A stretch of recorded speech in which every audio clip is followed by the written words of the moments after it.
rolling with Nat 20. I'm Nat 20. We're back with more of the Occult Chronicles.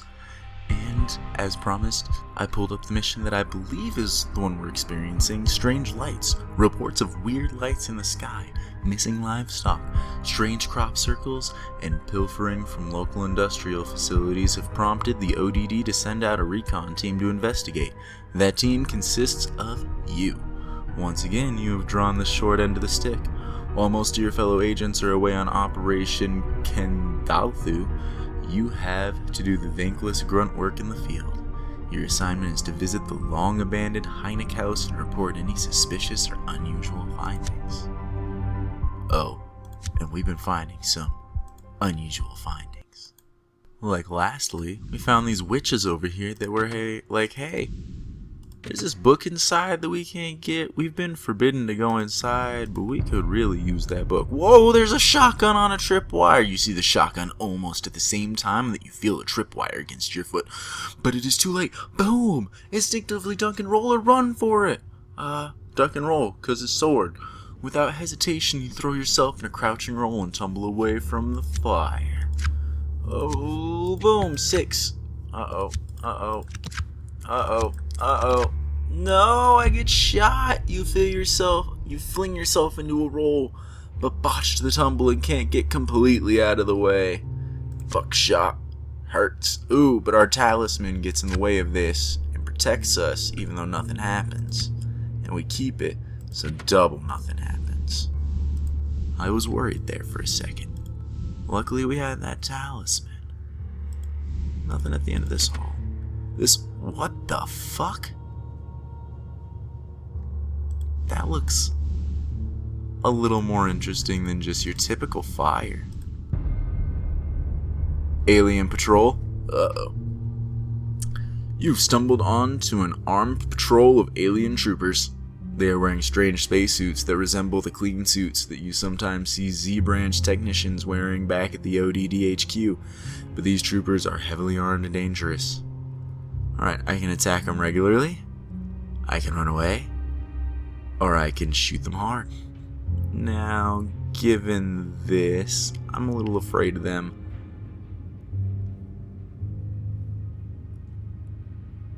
I think there's not a big difference between these two other than the modifier being lower. I'll do it.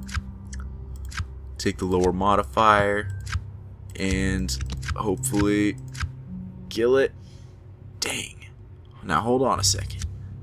It's at this point that I want to investigate this critical hit. Roll 1 bone and then select a revealed non-face trick card and bump its card value down X and then add X points to your trick points taken where X is the number of swords or cups rolled. So not only does that sound like that would bump this down to where I might be able to play that 7 on it, but I would get points in the process of it. Now, I do only have so much courage to use it, and it's going to require 1 or 2 courage, but I'd rather do that than lose. Alright. I'm going to roll my bone of swords. I guess it already chose it for me, and then I just roll. I got a 3. Select a revealed non-face trick card, and bump its card value down 3, and add 3 to my score. Boom, you become a 6. I add 3 in my score. I don't understand how I get that king, but boom, it goes on there for more points. Yeah! Super win, critical hit victory. You won the battle. You take a moment to reflect on the fact that even alien life from a planet that could be across the galaxy can still be snuffed out just like that. Then you snap out of it and begin searching the bodies. What do I get? I get some ammo back. I get some more health, more ammo, way more ammo. I don't need that much ammo. I mean, where else am I putting that ammo? Yeah, I guess I do need that much ammo. I'm down. Found a bunch of ammo off those guys. I thought that I was way more loaded on ammo than I actually was. So, out here is just some guys working on a spaceship, some aliens. Interesting. Very interesting. Hey, Wishes. Yeah, I haven't found your book yet. Still looking. An alien officer. I'm glad I looked down here before he got the jump on me later. You have run head-on into an armed alien officer. He is wearing a strange spacesuit that resembles the clean suits that you sometimes see Z-Branch technicians wearing back at the O.D.D HQ. What are we going to do to him? We are going to shoot him hard. Shoot him so hard. Boom! Is that a 1? Did I only need to get a 1? Shoot him so hard. The alien officer falls to the floor, mortally wounded. You can see it struggling for breath. You pull off its hood and can't believe what you see. It's an alien creature unlike any you have ever heard of. It has 4 sharp mandibles projecting from its mouth and a Rastafarian-like hairpiece. So it's a predator? Like, legit? It's a legit predator. Rastafarian hair and 4 mandible mouth. That's a predator. Is Predator based off of something in Lovecraftian mythos? I didn't think it was. There's a strange creature in a tree. Your attention is drawn to the trunk of a gnarled old tree. A cleft indicates that the tree has been hollowed out, and you think that you see something moving inside. It's probably just a squirrel, though. As you get closer, you begin to feel uneasy. Suddenly, a haunting pair of yellow eyes appears. A strange creature pulls its head out of the cleft of the tree and peers out at you. You freeze in your tracks. This strange creature radiates an aura of ancient natural magic. You sense the work of Pan here, and that scares you. I don't know what Pan is other than the goat thing that plays a flute. Maybe that's the reference. Oh, but it's scary. The confrontation with the supernatural chips away at your sanity. Just pretending to, though. The creature seems to be made of wood and wooden leaves, and might even be part of the tree. You recognize the influence of the god Pan here. He was thought to be merely a legend until the disastrous O.D.D expedition of 1919 that was lost in the Neda River Gorge on the Peloponnese. Peloponnese. That was a weird inflection. Sorry. You suspect that this is some type of herald or harbinger, or perhaps even a priest who delved too far into the mysteries of Pan. You resolve to tread carefully here. The goat god is notorious for his ability to induce panic. I can shoot, sorcery, run, stop. I don't know what I want to be doing with this guy, if anything. So let's get out of here. It's the worst you can do if you run away, huh? Be a punk? Be a punk who's stuck in a tree? Your will is stronger than whatever force is seeking to keep you here. You turn and walk away. That's right. You're just a punk in a tree. What do we got over here? A man-eating plant. That's a little more interesting. You hear it rustling around and pause to locate it. But it quickly stops. After waiting patiently, you start to move again, only to once more hear the strange rustling. Sounds like a bush being shaken for its berries. Without any warning, a 6-foot plant creature leaps out at you. Its tentacle-like vines and roots reach out and entangle your feet. Resist the horror. You can't believe what you're seeing. The plant is aggressive, and you're pretty sure it wants to eat you. Yeah? We'll suck on my King of Cups, King of Swords. That's fine. And Page of Pentacles. For huge win. Your mind is strong. You've seen things way worse than a plant trying to eat you. Doesn't do you any good, but you've seen way worse. The creature is surprisingly mobile and agile. It's also intent on catching you. You can smell a sickly odor in the air as it releases a bunch of spores. Now that can't be good. You remember a case file that you read about. It was the 1915 Trifid event that began in Indochina and spread to Sumatra and Malaysia. Agent John Whiteham and scores of other operatives were lost. It was supposed to have been contained and all pods destroyed, but apparently not. Now I can draw 6 against their 4 on a target of 6, or I can draw 4 against their 6 on a target of 4 using bullets. I'm going to use bullets. I'm going to page the hell out of that. Ooh. Ooh. The win either way, but how big of a win? The win either way. The win either way. The thing just doesn't want to die, but you manage to inflict enough damage that it simply doesn't have a chance. Just in case you were curious, what I was debating there was whether I should hold on to the king, because I would have won with the lesser card, not by as much, but the king could have been used to beat a face card and be worth more points. For this point, where I get a health back. Kill a monstrous plant, get some health. A broken robot. You see a strange mechanical man over near the far wall, hunching slightly forward. It looks like it has been deactivated or run out of power somehow. You have heard stories about these things from the old hands of the O.D.D HQ. Robots, they were called. Apparently there have been attempts by several nefarious organizations to build armies of them to conquer the world. Robots, they call them. Something to note if you're not familiar with Lovecraftian mythos, and this game is no different. Most Lovecraftian mythos takes place in like the 1920s, 1930s. Oh god, there's an alien patrol. Shoot them. Shoot them with bullets. Shoot them with all of the bullets. Queen beats 9. Knight beats 4.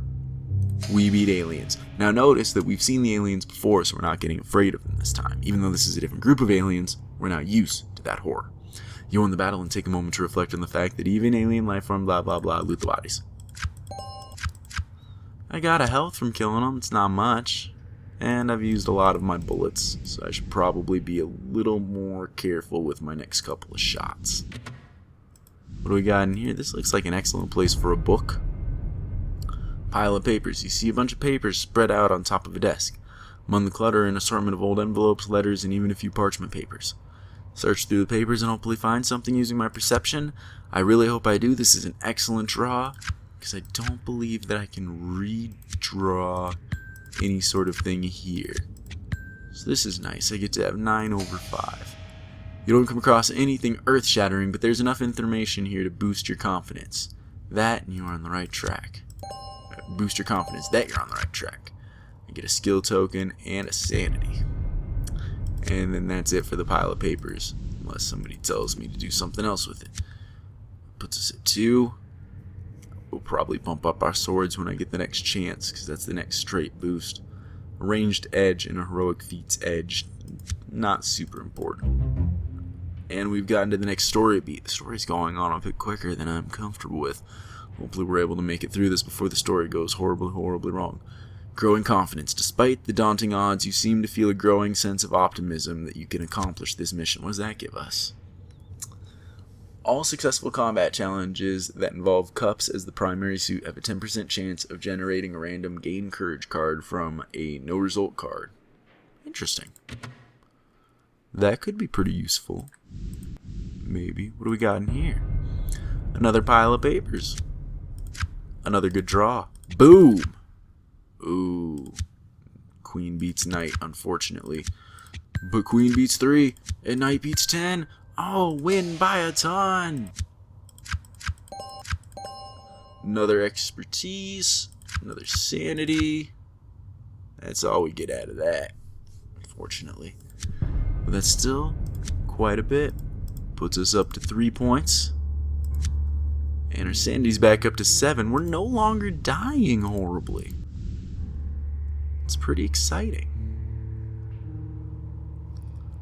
Alright. We need to make our way back. What is this again? The Wall of Trophies. We got no need for that. I suck at dancing. First class haunting. Destroy the ghost. Uh-oh. That's better. Eek. Fail. Get hurt by the ghost. Take 2 sanity damage. Ugh. Destroy the ghost. Well, Paige wouldn't have been queen, so no harm there. Here we go. We'll beat the ghost on this one. There we go. And I get 1 of my sanity back. It's not great, but it's something. This game is not nice. The game doesn't want you to win. The game wants you to try very, very hard and fail just as hard as you tried. What do we got here? I found a clue. -2 target level. Interesting. What do the clues do again? Strange noises. You hear an odd, high-pitched sound coming from the floors below your feet. They seem to resonate throughout the walls and the entire house. -2 target level. The target level for the final encounter challenge is adjusted by 2. Excellent. Just the final encounter, but that is still excellent.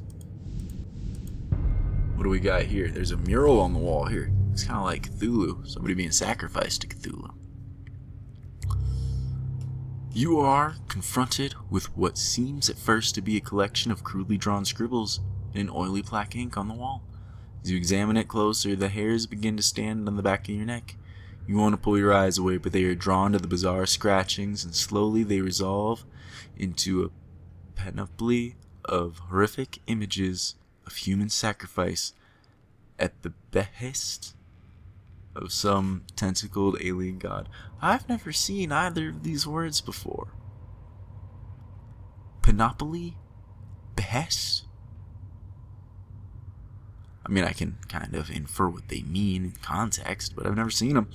Resist the horror. You know forbidden texts when you see them, and this is something that only the most experienced occult researchers should even dare tinker with understanding.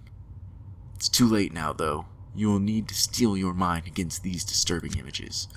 How scared are we? Oh, we're not scared, but we're barely not scared. You've kept your sanity. You seem to have the ability to partition of the dark corners of your mind.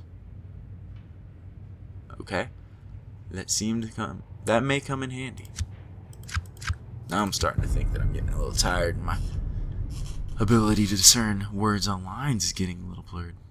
The horrifying mural obviously depicts some sequence of rituals intended to invoke one of the ancient tentacled alien gods that so often seek to break the dimensional barriers and set themselves to feast upon the ripe harvest that is humanity. You wonder why it would be etched upon the wall in the house, though. I can deface it. I can shoot it. Or I can leave it be. And oftentimes, if you don't know what to do with something in this game, it's best just leave it be. That goes upstairs. Interesting. And then in here we have the smoldering corpse. Your attention is drawn to a burnt corpse sitting in the charred, but yet still comfortable leather chair. The smell of burnt human flesh is overwhelming at first. You have encountered it before, and no matter how often you have experienced it, it always initiates a slight gag reflex. You take a closer look at the body to see if you can figure out what happened. That's when the hands unclench from the armrests and beckon you closer. Your eyes widen in disbelief as the burnt corpse motions you closer. "Come here, will you?" It whispers in a long, drawn-out moan. "Holy crap! That corpse is talking to me! I'm scared!" Your mind is weak. The sickly smell of burnt human flesh and the crispy, animated corpse are too much for your fragile mind to bear, and you feel your grip on reality slipping away. Post the stack down to 4. The creature does not seem to be able to leave its chair, being partially melted into the back of it. You think you hear something. The burnt corpse talks in the slightest audible whisper. Its mouth barely moves. "Don't smoke." Alright, well, I can attack it, I can flee from it, or I can shoot it. I don't know if I want to kill it. I do, like always, if you can't talk to it, best leave it be. Unfortunately, I'll fail my runaway. Sickening smell leaves you unable to move. You try and collect yourself, but it only makes you feel like you want to vomit. You lose another sanity. Run. Run with all of the quickness. Boom. All of the quickness. You take a couple of steps back, and as the smell begins to fade away, you already feel a lot better. Soon you are away from it, feeling fine. Yeah, there's usually not a whole lot of rewards just from doing something like running away. What do we got over here? A face and a vase. You notice the eerie glow at first. There's a large vase set on a pedestal. The opaque glass base is topped with a ceramic lid that is marked with strange runes and glyphs. As you observe the vase, a face materializes within it, swirls around the inside, locked in a horrific, silent scream. Resist the horror. I forgot to read the thing. That's okay. We'll win it either way. And it won't matter. Your mind is strong. You resist the urge to scream and gather your wits and courage. A face in a vase. Face rolls around in the interior of the vase, illuminated from within by a ghostly blue energy. The silent scream still echoes in your ears, or perhaps only in your imagination. You recognize the vase's construction and the runes etched along its lids. It's a spirit jar. Its sole purpose is to bottle up and slowly leech off energy from powerful beings. You should proceed with caution. Now I can destroy the vase, use sorcery to destroy the screaming face, and engage it in a psychic duel, leave it all alone, or shoot it. I think I want to dispel this. Usually I'm one for leaving alone, but I think I decide to channel my energy directly at the thing inside the vase and the lid, and let the energy be leached off. Directly at the thing inside, through the valve in the lid that lets the energy be leached off. The thing could fight back, so you must be careful. Ball hit him with a Knight of Pentacles, and the king beats the queen. Boom. 9 loses to a page, but that's okay. The valve functions perfectly and you have to work at it, but eventually you see the face dissolve into blue mist, and then the vase goes dark. I'm done with you. I got 4 sanity and 3 sorceress energy. Unfortunately, I don't think I have any sorcery to put that in, so that just goes to waste. And I found another clue. What's this one? Strange piles of ash. You have found some very odd piles of dark ash lying on the floor. It's almost as if someone or something was disintegrated and ended up in a tidy little pile on the floor. The final encounter level goes down another 2 points. And I'm going to have to flee from this corpse again now that I've searched his home. Oh god. Queen beats knight. 9 beats 8 though, so I win and I get out of there. There we go. Oh wait, what? How the... I would like to get on the other side of you. What's going on? What's going on here? I don't understand. I got on this side of you. There we go. There we go. What are you? You're the brain canister. You're a locked door. We haven't even been to that side of the house. I guess we'll make our way over here. And next episode, we will see what this hallway has to offer. But in the meantime, we're going to have to call it for now. Thanks for rolling with me. It's always been fun. See ya.